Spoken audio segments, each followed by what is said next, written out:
Ladies and gentlemen.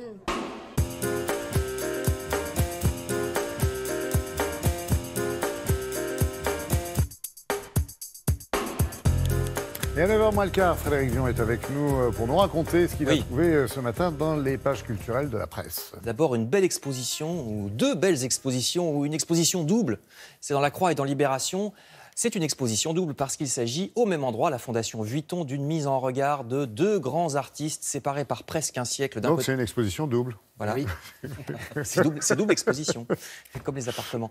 Donc d'un côté, l'Américain Jean-Michel Basquiat, emblématique des années 70-80. De l'autre, l'Austro-Hongrois Egon Schiele, actif au début du XXe siècle. C'est vrai qu'on trouve une certaine résonance entre le style des deux artistes, qui par ailleurs sont tous les deux morts très jeunes. De la drogue pour Basquiat, de la grippe espagnole pour Schiele, à respectivement 27 et 28 ans.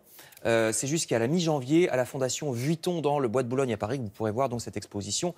Basquiat, Schiele, tout aussi stylé, c'est pas moi qui le dis, c'est les jeunes, ainsi que le Figaro. Stylé, l'immortel Jacques Brel, mort il y a 40 ans. Je m'étais posé la question à propos d'Aznavour. Est-ce que les gamins s'y intéressent encore, ce qui leur permettrait de constater par comparaison à quel point ce qu'ils écoutent habituellement est de la soupe.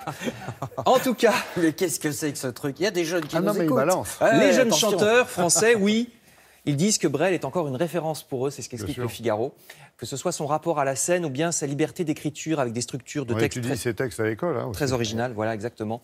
Ce qui est marrant, c'est les écoles et les lycées Brassens, alors que Brassens était interdit au lycée à l'époque de Brassens, c'était oui. rigolo. Stylé également le graphiste Banksy, et ce n'est pas le seul point commun entre les deux, parce que Brel crachait sur la société dans beaucoup de ses chansons, et Banksy a voulu faire la même chose avec sa fameuse œuvre Un défaut de prononciation. qui s'est auto-détruite juste après avoir été vendue fort cher vendredi dernier, vous 1,2 savez. million. Oui, c'est chez Sotheby's à Il y a Londres. 3 jours qu'on en parle. Alors oui, mais attendez, parce qu'il y a deuxième histoire dans l'histoire. Son geste se voulait une critique de l'envolée des prix dans le monde artistique, croit savoir le journal Les Échos. Alors c'est bien vu, certes, mais c'est aussi un peu raté dans la mesure où cette œuvre, à moitié détruite en raison de la couverture médiatique de l'événement, a encore augmenté dans les cotes diverses du marché de l'art. Oui, Les Échos retracent aussi l'histoire des relations entre les artistes et l'argent depuis le Moyen-Âge. Et également, il retrace la carrière et les nombreuses provocations du fameux Banksy, ou je devrais dire plutôt du mystérieux Banksy, puisqu'on ne connaît pas son identité, je vous le rappelle.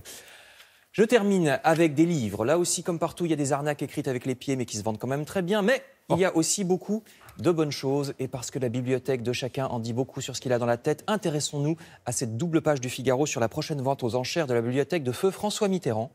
Bibliothèque plutôt de droite, s'amuse le Figaro. On sait que François Mitterrand avait des goûts plutôt conservateurs du point de vue de la littérature. Il aimait les traditionnels, Monterland, Mauriac, Maurice Barrès, Charles de Gaulle. Bon, il y a aussi du Louis Aragon ou du Clémenceau, donc il n'y a pas que des auteurs de droite. 1 millier de volumes. Les plus précieux, en fait, c'est ce qu'il n'avait pas déjà donné, notamment à sa ville de Nevers. Et je termine, puisque je vous parle de la Nièvre, qui est un département rural par un autre département rural. Vous verrez dans Libération une très belle initiative dans le Tarn-et-Garonne cette fois, où tous les habitants ainsi que la mairie se sont arrangés pour sauver la dernière le dernier petit commerce qui était une librairie. On a vu la photo, on l'a pas vue.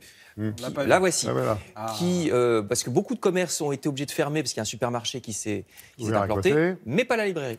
Voilà. C'est une bonne nouvelle, Grâce vous voyez, à eux. quand vous voulez. Merci Frédéric.